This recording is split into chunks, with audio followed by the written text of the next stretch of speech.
4 महीने बीत चुके थे, बल्कि 10 दिन ऊपर हो गए थे, किंतु बड़े भैया की ओर से अभी तक कोई खबर नहीं आई थी कि वह पापा को कब लेने आएंगे।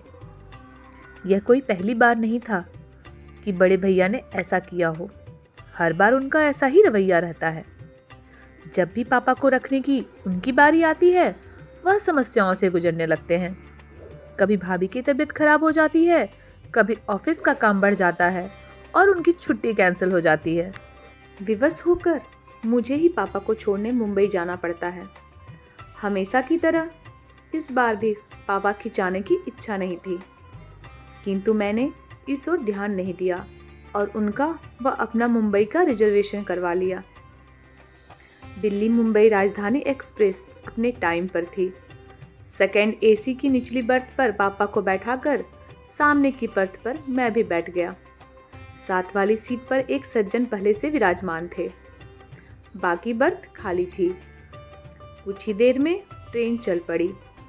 अपनी जेब से मोबाइल निकालकर मैं देख रहा था। तभी कानों से पापा का स्वर टकराया, मुन्ना, अभी कुछ दिन मुंबई में तू भी रुकेगा ना? मेरा दिल लगा रहेगा और प्रतीक को भी अच्छा लगेगा। पापा के स्वर की आर्द्रता पर तो मेरा ध्यान नहीं गया। मन ही मन में खींच उठा। कितनी बार समझाया है पापा को कि मुझे मुन्ना ना कहा करे, रजत पुकारा करे। अब मैं इतनी ऊंची पोस्ट पर आसीन एक प्रशासनिक अधिकारी हूँ। समाज में मेरा एक अलग रुतबा है, ऊंचा कद है, मान सम्मान है। बगल की सीट पर बैठा व्यक्ति मुन्ना सब सुनकर मुझे एक सामान्य सा व्यक्ति समझ रहा होगा। मैं तनिक जोर से पापा से बोला, परसों मेरा गवर्नर के साथ मीटिंग है, मैं मुंबई में कैसे रुक सकता हूँ? पापा के चेहरे पर निराशा की बादलियाँ छा गई। मैं उनसे कुछ कहता तभी मेरा मोबाइल बज उठा। रीतू का फ़ोन था। भर्राए स्वर में वह कह रही थी, पापा ठीक से बैठ गए ना? हाँ बैठ गए हैं, गाड़ी भी चल पड़ी है। देखो, पापा का ख्याल रखना, रात में मेडिसिन दे देना, भाभी को भी सब अच्छी तरह समझा कर आना। पापा को वहाँ तकलीफ नहीं होनी चाहिए। नहीं होगी। मैंने फ़ोन काट दिया। रीतू का फ़ोन था ना, मेरी चिंता कर रही होगी। पापा के चेहरे पर वात्सल्य उमड़ आया। रात में खाना खाकर पापा सो गए। थोड़ी देर में गाड़ी कोटा स्टेशन पर रुकी और यात्रियों के शोरगुल से हड़कंप सा मच गया। तभी कंपार्टमेंट का दरवाज़ा खोलकर जो व्यक्ति अंदर आया, उसे देख मुझे बेहद आश्चर्य हुआ। मैं तो सोच भी नहीं सकता था कि रमाशंकर से इस तरह ट्रेन में मुलाकात होगी। एक समय रमाशंकर मेरा पड़ोसी और सहपाठी था। हम दोनों के बीच मित्रता कम और नंबरों को लेकर प्रतिस्पर्धा अधिक रहती। हम दोनों ही मेहनती और बुद्धिमान थे, किंतु न जाने क्या बात थी कि मैं चाहे कितना भी परिश्रम क्यों न कर लूं, बाजी सदैव रमाशंकर के हाथ लगती थी। शायद मेरी ही एकाग्रता में कमी थी। कुछ समय पश्चात पापा ने शहर के पॉश एरिया में मकान बनवा लिया। मैंने कॉलेज चेंज कर लिया और इस तरह रमाशंकर और मेरा साथ छूट गया। 2 माह पूर्व एक सुबह मैं अपने ऑफिस पहुंचा। कॉरिडोर में मुझसे मिलने के लिए काफ़ी लोग बैठे हुए थे। बिना उनकी ओर नज़र उठाए मैं अपने कैबिन की ओर बढ़ रहा था। एकाएक एक व्यक्ति मेरे सम्मुख आया और प्रसन्नता के अतिरेक मेरे गले लग गया। रजत, यार तू तो कितना बड़ा आदमी बन गया, पहचाना मुझे? मैं रमाशंकर। मैं सकपका गया।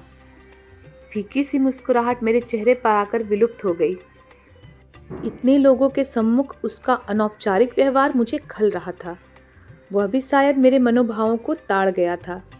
तभी तो एक लंबी प्रतीक्षा के उपरांत जब वह मेरे कैबिन में दाखिल हुआ तो समझ चुका था कि वह अपने सहपाठी से नहीं बल्कि एक प्रशासनिक अधिकारी से मिल रहा है। उसका मुझे सर कहना मेरे अहं को संतुष्ट कर गया। जानकर कि वह बिजली विभाग में महज एक क्लर्क है जो मेरे समक्ष अपना तबादला रुकवाने की गुजारिश लेकर आया है, मेरा सीना अभिमान से चौड़ा हो गया। कॉलेज के प्रिंसिपल और टीचर्स तो क्या, मेरे सभी कलीग्स भी यही कहते थे कि एक दिन रमाशंकर बहुत बड़ा आदमी बनेगा। आज मैं कहाँ से कहाँ पहुँच गया, और वह पिछली स्मृतियों को पीछे धकेल मैं वर्तमान में पहुँचा तो देखा रमाशंकर ने अपनी वृद्ध माँ को साइड की सीट पर लिटा दिया और स्वयं उनके करीब बैठ गया। एक उड़ती सी नज़र उस पर डाल मैंने अखबार पर आंखें गड़ा दी। तभी रमाशंकर बोला, नमस्ते सर, मैंने तो आपको देखा ही नहीं कि आप बैठे हैं। मैंने नम्र स्वर में पूछा, कैसे हो रमाशंकर? ठीक हूँ सर। कोटा कैसे आना हुआ? छोटी बुआ की बेटी की शादी में आया था, अब मुंबई जा रहा हूँ। शायद आपको याद हो, मेरा एक छोटा भाई था। छोटा भाई? हाँ, याद आया। क्या नाम था उसका? मैंने स्मृति पर जोर डालने का उपक्रम किया, जबकि मुझे अच्छी तरह याद था कि उसका नाम देवेश था। सर, आप इतने ऊंचे पद पर हैं, आए दिन हजारों लोगों से मिलते हैं, आपको कहाँ याद होगा? देवेश नाम है सर उसका। पता नहीं उसने मुझ पर व्यंग किया था या साधारण रूप से कहा था, फिर भी मेरी गर्दन कुछ तन सी गई। उस पर एहसान सा लादते हुए मैं बोला, देखो रमाशंकर, यह मेरा ऑफिस नहीं है, इसलिए सर कहना बंद करो और मुझे मेरे नाम से पुकारो। हाँ, तो तुम क्या बात बता रहे थे देवेश, मुंबई में है? हाँ रजत, उसने वहाँ मकान खरीदा है, 2 दिन पश्चात उसका गृह प्रवेश है। 4-5 दिन वहाँ रहकर मैं और अम्मा दिल्ली लौट आएंगे। इस उम्र में इन्हें इतना घुमा रहे हो? अम्मा की आने की बहुत इच्छा थी। इंसान की उम्र भले ही बढ़ जाए, इच्छाएं तो नहीं मरती ना। हाँ, यह तो है। पिताजी कैसे हैं? पिताजी का 2 वर्ष पूर्व स्वर्गवास हो गया था। अम्मा यह दुख झेल नहीं पाई और उन्हें हार्ट अटैक आ गया था। बस तभी से वह बीमार रहती है। अब तो अल्जाइमर भी बढ़ गया है। तब तो उन्हें संभालना मुश्किल होता होगा। क्या करते हो? 6-6 महीने दोनों भाई रखते होंगे। ऐसा पूछकर मैं शायद अपने मन को तसल्ली दे रहा था। आशा के विपरीत रमाशंकर बोला, नहीं नहीं, मैं तो ऐसा सोच भी नहीं सकता। अम्मा शुरू से दिल्ली में रही है, उनका कहीं और मन लगाना मुश्किल है। मैं नहीं चाहता इस उम्र में उनकी स्थिति पेंडुलम जैसी हो, कभी इधर तो कभी उधर। कितनी पीड़ा होगी उन्हें यह देखकर कि पिताजी के जाते ही उनका कोई अपना घर नहीं रहा, वह हम पर बोझ है। मैं मुस्कुराया। रमाशंकर, इंसान को थोड़ा व्यवहारिक भी होना चाहिए। सिर्फ भावुकता से काम नहीं चलता। इंसान दायित्व उठाते उठाते थक जाता है और तब ये विचार मन को उद्वेलित करने लगते हैं कि अकेले हम ही क्यों माँ बाप की सेवा करें, दूसरा क्यों ना करे। पता नहीं रजत, मैं जरा पुराने विचारों का इंसान हूँ। मेरा तो यह मानना है कि हर इंसान की अपनी करनी उसके साथ है। कोई भी काम मुश्किल तभी लगता है जब हम उसे बोझ समझकर करते हैं। माँ बाप क्या कभी अपने बच्चों को बोझ समझते हैं? आधे अधूरे कर्तव्यों में कभी आस्था नहीं होती रजत, मात्र औपचारिकता होती है। और सबसे बड़ी बात, जाने अनजाने हमारे कर्म ही तो हमारे संस्कार बनकर हमारे बच्चों के द्वारा हमारे सम्मुख आते हैं।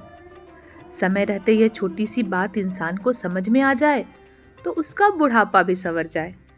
मुझे ऐसा लगा मानो रमाशंकर ने मेरे मुख पर तमाचा जड़ दिया हो। मैं निःशब्द, मौन, सोने का उपक्रम करने लगा, किंतु नींद मेरी आंखों से अब कोसों दूर हो चुकी थी। रमाशंकर की बातें मेरे दिलो दिमाग में हथौड़े बरसा रही थी। इतने वर्षों से संचित किया हुआ अभिमान पल भर में चूर चूर हो गया था। प्रशासनिक परीक्षा की तैयारी के लिए इतनी मोटी मोटी किताबें पढ़ता रहा, किंतु पापा के मन की संवेदनाओं को, उनके हृदय की पीड़ा को नहीं पढ़ सका। क्या इतना बड़ा मुकाम सिर्फ मैंने अपनी मेहनत के बल पर पाया है? नहीं, इसके पीछे पापा मम्मी की वर्षों की तपस्या निहित है। आखिर उन्होंने ही तो मेरी आंखों को सपने देखने सिखाए, जीवन में कुछ कर दिखाने की प्रेरणा दी। रात्रि में जब मैं देर तक पढ़ता था तो पापा मेरे साथ जागते थे कि कहीं मुझे नींद ना आ जाए। मेरे इस लक्ष्य को हासिल करने में पापा हर कदम पर मेरे साथ रहे, और आज जब पापा को मेरे साथ की ज़रूरत है तो मैं उनका साथ नहीं दे रहा हूँ। 2 वर्ष पूर्व की स्मृति मन पर दस्तक दे रही थी। सीवियर हार्ट अटैक आने के बाद मम्मी बीमार रहने लगी थी। एक शाम ऑफिस से लौटकर मैं पापा मम्मी के बेडरूम में जा रहा था।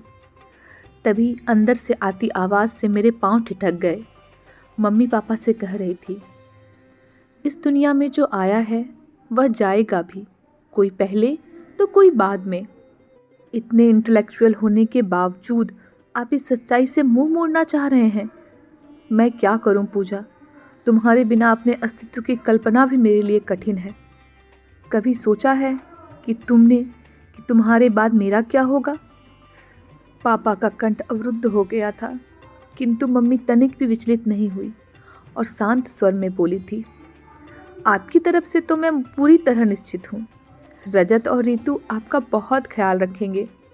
यह माँ के अंतर मन की आवाज़ है, उसका विश्वास है जो कभी गलत नहीं हो सकता। इस घटना के 5 दिन बाद ही मम्मी चली गई थी। कितने टूट गए थे पापा, बिल्कुल अकेले पड़ गए थे। उनके अकेलेपन की पीड़ा को मुझसे अधिक मेरी पत्नी ऋतु ने समझा। यूं भी वह पापा के दोस्त की बेटी थी और बचपन से पापा से दिल से जुड़ी हुई थी। उसने कभी नहीं चाहा पापा को अपने से दूर करना, किंतु मेरा मानना था कि कोरी भावुकता में लिए गए फैसले अक्सर गलत साबित होते हैं। इंसान को प्रैक्टिकल अप्रोच से काम लेना चाहिए।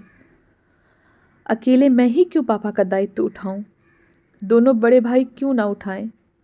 जबकि पापा ने तीनों को बराबर का स्नेह दिया, पढ़ाया लिखाया, तो दायित्व भी तीनों का बराबर है। 6 माह बाद मम्मी की बरसी पर यह जानते हुए भी कि दोनों बड़े भाई पापा को अपने साथ नहीं रखना चाहते, मैंने यह फैसला किया कि हम तीनों बेटे 4-4 माह पापा को रखेंगे। पापा को जब इस बात का पता चला तो कितनी बेबसी उभर आई थी उनके चेहरे पर। चेहरे की झुर्रियाँ और गहरा गई थी। उम्र मानो 10 वर्ष आगे सरक गई थी। सारी उम्र पापा के दिल्ली में गुजरी थी। सभी दोस्त और रिश्तेदार यहीं पर थे, जिनके सहारे उनका वक्त कुछ अच्छा बीत सकता था। किंतु सोचते सोचते मैंने एक गहरी सांस ली। आंखों से बह रहे पश्चाताप के आंसू पूरी रात मेरा तकिया भिगोते रहे। उफ, यह क्या कर दिया मैंने? पापा को तो असहनीय पीड़ा पहुंचाई ही, मम्मी के विश्वास को भी खंडित कर दिया। आज वह जहाँ कहीं भी होंगी, पापा की स्थिति पर उनकी आत्मा कलप रही होगी। क्या वह कभी मुझे क्षमा कर पाएंगी? रात में कई बार अम्मा का रमाशंकर को आवाज़ देना और हर बार उसका चेहरे पर बिना सिकन लाए उठना मुझे आत्मविश्लेषण के लिए बाध्य कर रहा था। उसे देख मुझे एहसास हो रहा था कि इंसानियत और बड़प्पन हैसियत की मोहताज नहीं होती, वह तो दिल में होती है। अचानक मुझे एहसास हुआ मेरे और रमाशंकर के बीच आज भी प्रतिस्पर्धा जारी है। इंसानियत की प्रतिस्पर्धा, जिसमें आज भी वह मुझसे बाजी मार ले गया था। पद भले ही मेरा बड़ा था, किंतु रमाशंकर का कद मुझसे बहुत ऊंचा था। गाड़ी मुंबई सेंट्रल पर रुकी तो मैं रमाशंकर के करीब पहुंचा। उसके दोनों हाथ थामकर मैं भावुक स्वर में बोला, रमाशंकर मेरे दोस्त, चलता हूँ। यह सफ़र मुझे ज़िंदगी भर याद रहेगा। कहने के साथ ही मैंने उसे गले लगा लिया। आश्चर्य मिश्रित खुशी से वह मुझे देख रहा था। मैं बोला, वादा करो अपनी फैमिली को लेकर मेरे घर अवश्य आओगे। आऊँगा क्यों नहीं, आखिर इतने वर्षों बाद मुझे मेरा दोस्त मिला है। खुशी से उसकी आवाज़ कांप रही थी। अटैची उठाए पापा के साथ मैं नीचे उतर गया। स्टेशन के बाहर मैंने टैक्सी पकड़ी और ड्राइवर से एयरपोर्ट चलने को कहा। पापा हैरत से बोले, एयरपोर्ट क्यों? भावुक होकर मैं पापा के गले लग गया और रूंधे कंठ से बोला, पापा मुझे माफ़ कर दीजिए, हम वापस दिल्ली जा रहे हैं। अब आप हमेशा वहीं अपने घर में रहेंगे। पापा की आंखें नम हो उठीं और चेहरा खुशी से खिल उठा। जुग जुग जियो मेरे बच्चे, वह बुदबुदाए। कुछ पल के लिए उन्होंने अपनी आंखें बंद कर लीं, फिर चेहरा उठाकर आकाश की ओर देखा। मुझे ऐसा लगा मानो वो मम्मी से कह रहे हों, देर से ही सही, तुम्हारा विश्वास सही निकला।